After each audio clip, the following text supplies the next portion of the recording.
Welcome. এসএলএসটির যে group C এবং ডির পরীক্ষা হচ্ছে তার কিন্তু যারা আপনারা ফর্ম ফিল আপ করেছেন তাদের কিন্তু এডিট অপশন খুলছে আগামীকাল থেকে। আপনারা জানেন, সবাই নোটিশ দিয়েছে এসএসসি আগে যে মার্চ মাসের এই পরীক্ষা অনুষ্ঠিত হবে।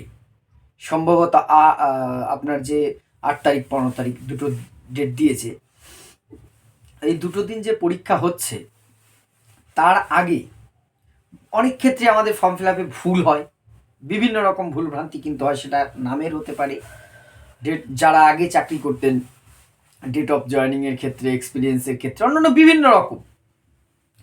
সেটা এই ভুলটা থাকলে পরবর্তীতে খুব সমস্যা হয়। অনেকের ভেরিফিকেশনে সমস্যা হয়, বাদ হয়ে যেতে পারে। আমরা দেখেছি এর আগে এসএলএসটির যে টিচার নিয়োগের ক্ষেত্রে যেটা হয়েছে একাদশ দ্বাদশে, যে ওই পরে যে অভিজ্ঞতা নম্বর কিন্তু বদল হয়েছে, 0 বেড়ে 6 হয়েছে। এটা নিয়ে অনেক বিতর্ক হয়েছে, কিন্তু বিষয়টা হচ্ছে এডিট অপশনের না থাকার কারণে হয়তো প্রথমে কেউ কারেকশন করতে পারেননি, পরে যে তারা সেটা সাবমিট করেছে, এই ধরনের বিভিন্ন কারণে হয়েছে। এসএসসি সেই জায়গাটার থেকে নিজেকে বের করতে চাইছে। আগামীকাল অর্থাৎ 3 ফেব্রুয়ারি থেকে 8 ফেব্রুয়ারি, বেশ কদিন, এবার কিন্তু আর সেই কোর্টের নির্দেশে 24 ঘন্টা টাইম নয়, 1 সপ্তাহ পুরো টাইম আছে।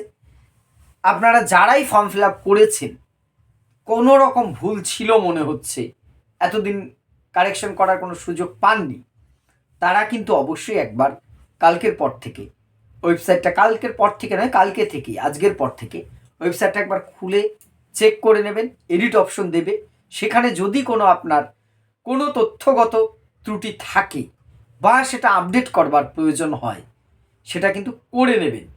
এরপরে কিন্তু আর সুযোগ পাবেন না।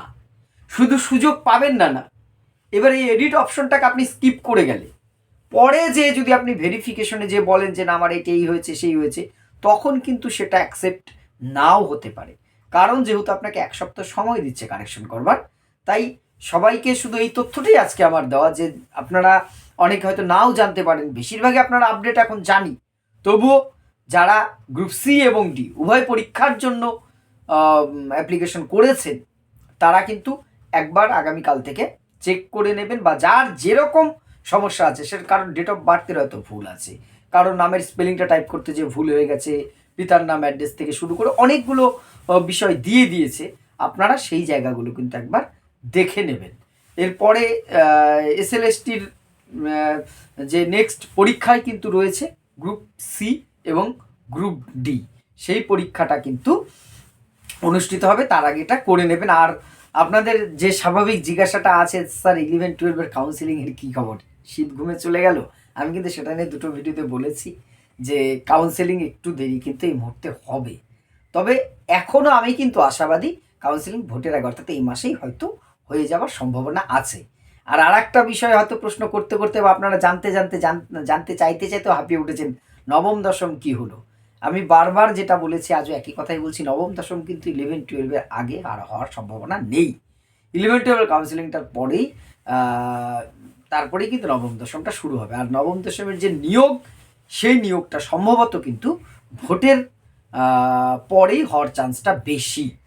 যাই হোক, নিয়োগ যবেই হোক না কেন সেটা তো পরের কথা, তবে ইন্টারভিউয়ের প্রস্তুতি কিন্তু হাঁপিয়ে যে আপনারা থেমে যাবেন না যারা আছেন। নবম দশমে কিন্তু অনেক বড় সুযোগ আছে, বিশেষ করে আমাদের যারা ফ্রেশার ভাই বোনেরা আছেন তারা কিন্তু পাখির চোখ করুন। সেই ইন্টারভিউ ডেমনস্ট্রেশনটা, প্র্যাকটিসটা কিন্তু এই তালে বলে আপনারা ছেড়ে দেবেন না। বারবার বলছি, আমি তো নবম দশমের যে বিষয়গুলো পড়ানো হয় তার ছাত্র আমি নই, ফলে সেই হিসেবে তো আমি আপনাদের খুব একটা কাজে লাগছি না। কিন্তু এটুকু বলবো, আপনারা কিন্তু প্রস্তুতির থেকে খামতিটা রাখবেন না, সেই জায়গাটার থেকে ফোকাসটাকে কিন্তু দূরে সরাতে রাখবেন না। অন্যের থেকে কয়েক কদম এগিয়ে যাওয়ার এটা সময়, সেই চেষ্টাটা করুন। এইটুকুই আজকে আপডেট দেওয়া ছিল। কাল থেকে একটু দেখুন এটা করার, যাদের যা সমস্যা আছে সমস্যাটা কারেকশন করে নিন। অনেক অনেক শুভকামনা রইল। আর আপনাদের মতামত অবশ্যই কমেন্ট বক্সে জানাবেন। ধন্যবাদ।